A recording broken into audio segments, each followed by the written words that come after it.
Hello, my name is Sagat, and today we are testing the first release of Road to the Worrier 4 that you can download.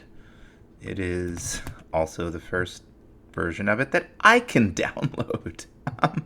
I wasn't able to download my own alpha, folks. There's apparently a known issue with Curseforge and Forge. I want to find some caves. Come on. I can't spell night. I would like to find some... Yeah, perfect. So is this a legitimate cave? Yeah.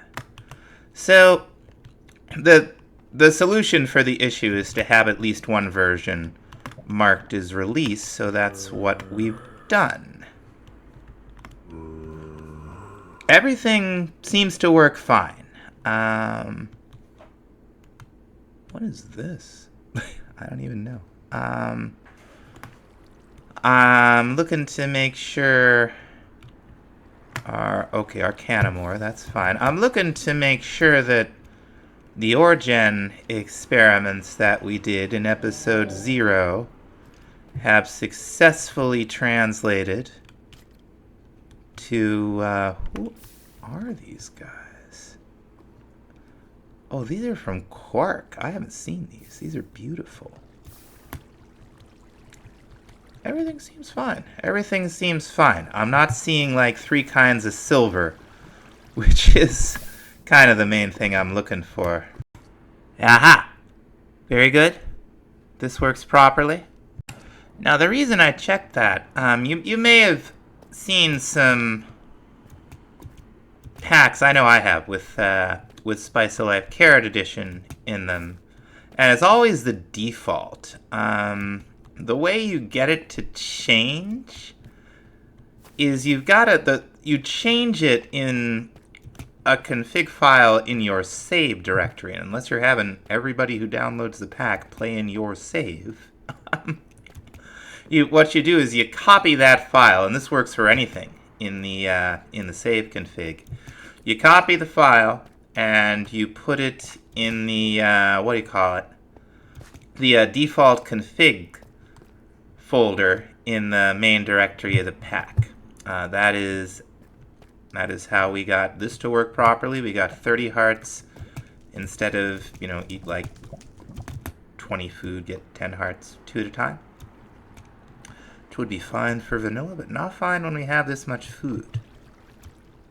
I am reasonably confident that everything has worked the way it is supposed to work. I'm seeing everything I should see, and I'm not seeing anything I shouldn't see. Oh, also, all of the mods are the most recent versions available for this version of the game. I had kind of a frustrated moment trying to get this pack to appear on the Curseforge launcher, and in a fit of madness, I updated all of the mods at once. So, and it works, fortunately. There's the silver, and I haven't seen any others, so that should be the silver that's in the pack. Perfect. Now we're going to make the leap and load up our testing world. Well, our Let's Play world, which is also our testing world. Hey, buddy. Hey, buddy. Hello.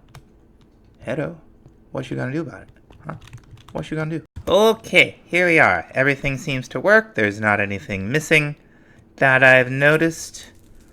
We're in a version of the pack that I have downloaded from the launcher, and that's what we're going to be doing going forward, is I'm going to be playing in the same version of the pack that's available to everybody else. So we have talked some about what's coming and the kind of changes that I want to do. Now, this is not going to be like an expert or expert adjacent pack. You're not going to need to, like, trawl your way through all the mods to get to some end state like it was in in not Godslapper's Paradise, in the Garden of Overworldly Delights, which we will be finishing that pack and doing the official release, probably in a couple of weeks, I hope.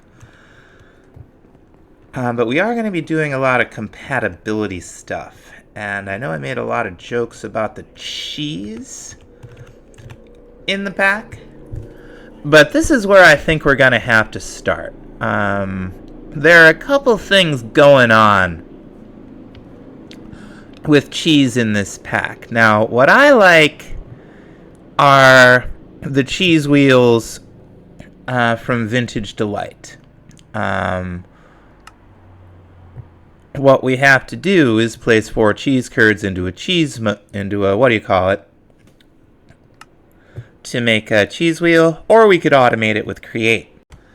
Now, all of the other cheeses here, like the Simple Farming cheese, this is cool, and I like that you make it with vinegar and milk, but the other way is cooler. The thing with this cheese, though, is that the way you get the slices, and I guess it doesn't work with REI, we'll have to make a quest about that, is to use...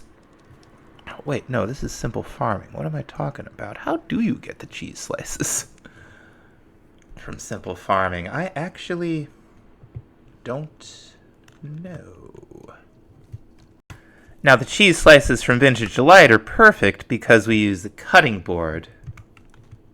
A little sparse, but that's also something we can automate. But let's go ahead and take a good look at some vinegar. And we're going to need, I guess, a bucket of milk. That's another thing we're going to have to think about compatibility with. We want to be able to use the milk bottles in all the different milk recipes. So here it is. Straight from the farm. So let's go ahead and look in the advancements. Where are Simple Farming advancements? That's the Corn Delight, which is a great mod. There's Simple. Consume a hearty cheeseburger. So the cheeseburger, that's the Pam's cheeseburger. Oh, there's the Pam's cheese too. We can't forget about this. Now, salt and milk in a pot is kind of interesting, but not as interesting as the Vintage Delight cheese. Over here with the cheeseburger, yeah. Oh, that's right. This is the stuff you put down and right-click like it's a cake. That's right. Okay. Now, as for the curds, time being, it's an entire milk bucket again. Not even the... I think Farmers adds milk bottles. Not even that. And then vinegar. This is all much better. I like it. We are going to leave both salts in, but we are going to have to make a different recipe for salt, probably involving some kind of thermal nonsense. We'll have to think about that. Anyway, between episodes, I've been putting roofs on and, making it possible to pretty much get anywhere from anywhere inside the house. We have taken a look at the 45-degree angle roofs, but there's also like a half as shallow version that I think we're going to use over here. Now we're going to have this open, but with a low roof above it, and we're going to continue playing games with color. We're going to do like lime and green or something. Now, we're going to try some different ones. Now, how do these really look? Because what I kind of don't want Alright, well, let's take a risk here. I don't want those plates in the middle, but I do want an alternating color. So we're gonna see just how this might go. I assume that the different colors of pillars will, you know, act like pillars, right? Yeah, okay. That's exactly what I'm looking for. Now, another thing we're gonna have to try to deal with as we're developing the pack is, you know, this. Like, there are donkeys everywhere from those vinery guys, and I'm not seeing a huge, really, advantage to having the vinery guys spawn, so we'll be looking at that.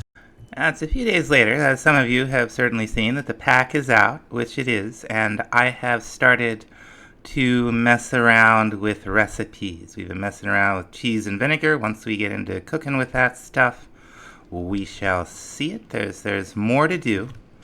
In the meantime, I've been putting more roofs on. I did want to mention these fairy lights, which are...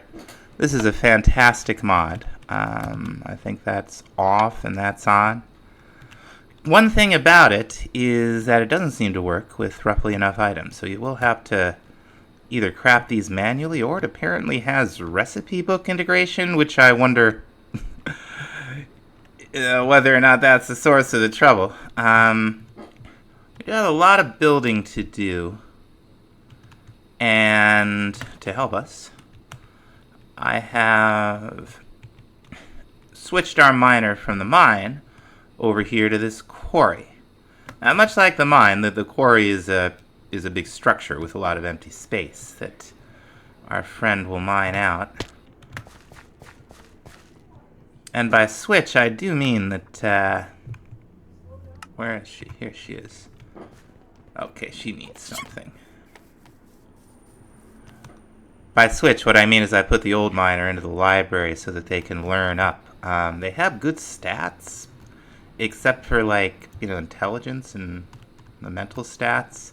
And we do keep losing our nether miners. So, you know, maybe somebody a little smarter might last longer. And one of the things that's not changed in the new version, but will be changed in the next version, and is already changed here, is that those those vinery traders will only replace wandering traders 5% of the time as opposed to 50. So that's actually important, because there's stuff from the wandering traders from, like, Goaty and stuff that we'd have to travel to new chunks to get otherwise. I already got some jade that way and was able to make a jade bee, so we want to watch out for the wandering traders. We don't want to shut them off, and the rats guys are going to be useful to us too, but we just don't need that many donkeys. Now, the next thing I want to think about is getting a Drygmy set up out here. We've done some stuff with Ars Nouveau, but it's time to get a Drygmy. Time to get serious with Ars Nouveau. Not that the Whirly Sprig isn't serious. The Drygmy is like the Whirly Sprig, except for mobs. We're going to count 1, 2, 3, 4, 5, 6, 7, 8, 9, 10. How many is that really? That's only 9, isn't it? Let's move it one more. There we go. So we should be able to go 2, 3, 4, 5, 6, 7, 8, 9, 10. And then the wall. Yeah, okay, this will be fine. It's not going to be a big cobblestone box, but I'm going to build that first.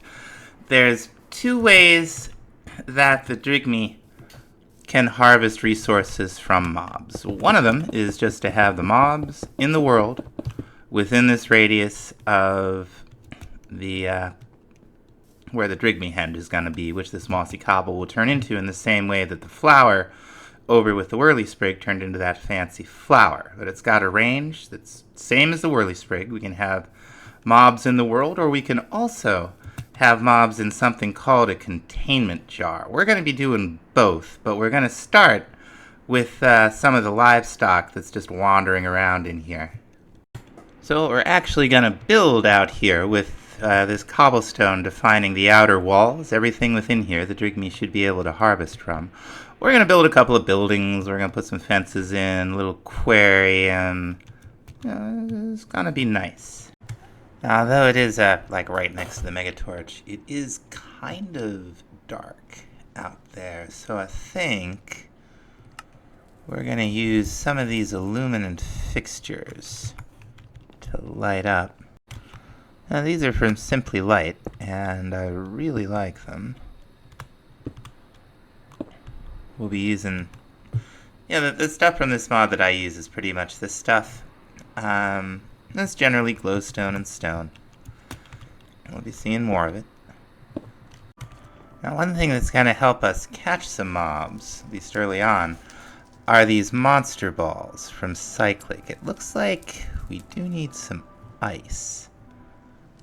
This has changed. Like, this used to be like coral.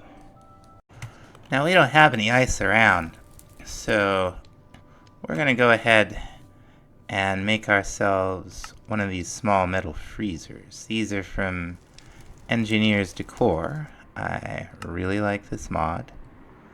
It'll allow us to pump some water in and get a small, a little bit of ice at a time out. What are we missing? Just the water bucket and the fluid barrel. There we go. We even get to keep our bucket. We're gonna want a couple different kinds of pipes. We got a fluid pipe. We're gonna need an item pipe. We're gonna want a drawer. Now this thing will need power. We're not gonna use it for very long. So let's see how we're gonna do this. Let's just run a little energy pipe out, right? Just so we can have this up by one. We're gonna want to pipe out the bottom of it over to a drawer, and we're gonna throw a sink on top. So we're actually gonna use this to make another machine to make ice with. That's the blast chiller from Thermal, but we will need some blue ice. So there's no reason that we can't just pump some water into this thing. Set the item pipe to pump out, and when we got 100 and 200 whatever ice it is that we need to make blue ice, we'll be styling. There's the first one. Awesome. Now there are a number of animals that drop things just into the world, like chickens with eggs and stuff like that. We're going to want a building for that, and we are going to want a way to pick them up easily. And we're going to do that with one of these factory hoppers, which, among other things, you can use to pick up items in a fairly large radius. Now I'm running a line of pipe over here to where the Drygmy is going to deposit what it harvests. We're going to put the factory hopper down right here. And then we're going to access the GUI. And we're going to turn the radius up here all the way up. So it will, this is going to pick up in a, that's like an extra 1, 2, 3, that's an extra 4 that it's going to be picking up. So pretty good. There's also like a little, you can set a delay for when it drops stuff. It's pretty powerful for as cheap as it is. Alright, we finally got the ice. We can make a blast chiller and get all the ice we want.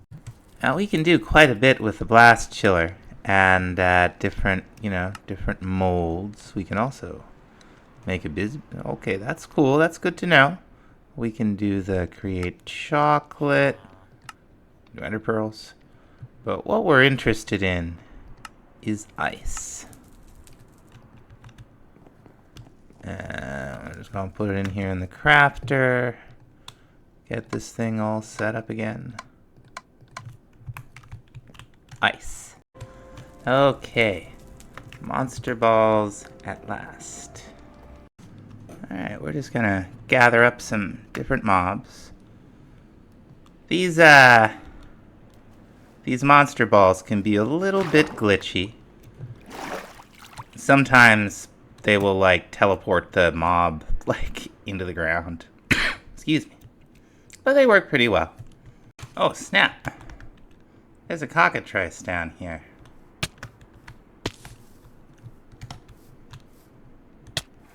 We're gonna come after him here. Come on. These are the things you get the eggs from chickens sometimes. See what it dropped. Just cooked chicken. Now, just like the whirly sprig, we, oh, for crying out loud. Zakai. Poor fellow. We make it in, what is this thing? The enchanting apparatus. I got very distracted there. That's, you know, some stuff. And then one of these Drygmy tokens. Now we throw it in there. And it does its thing. Where are they falling into lava? I don't know. There we go. Oh, and the Undertaker too. Oh dear. Oh dear. Now we have a few animals out here, enough to get us started. We just take this and right-click with it onto a piece of mossy cobblestone block, and it will turn into a Drygmy henge. We'll get our Drygmy. You can, just like the whirly sprig, you can put multiple Drygmys on the same hinge. We're gonna get, what do you call it? Crying out loud. We are going to get an ender chest out here so we can pump all this stuff inside. Alright, and as we run into more mobs that we want to have the Drygmy harvesting from, we will go ahead and add them. Nothing yet. And there's the take. Now, passive mobs will drop these experience gems. Hostile mobs will drop greater experience gems. You just, right-click. And it's normal experience gain. You saw it mended our stuff, so pretty cool. It looks like we've finally gotten to the limit of our friendly neighborhood pump. We're starting to run out. So we're going to go ahead and grab it and move it. Alright, almost completely full again. Nice. I've started a second farm getting built over there, but I've had Shiloh switch from the carrots to the durum wheat. I don't see any yet, but I did give her what little we had. Hopefully it'll work. This durum wheat looks like it's pretty slow going. We only had the 2 for her to plant. We can't bone meal them, but I thought I'd try growth. I doubt it. But now probably only the farmer can fertilize it. So we'll have to get this farm up to level 5. And I got another one going to be built over there. And I think that's gonna about do it for this time, folks. Thanks so much for watching. We'll see you next time.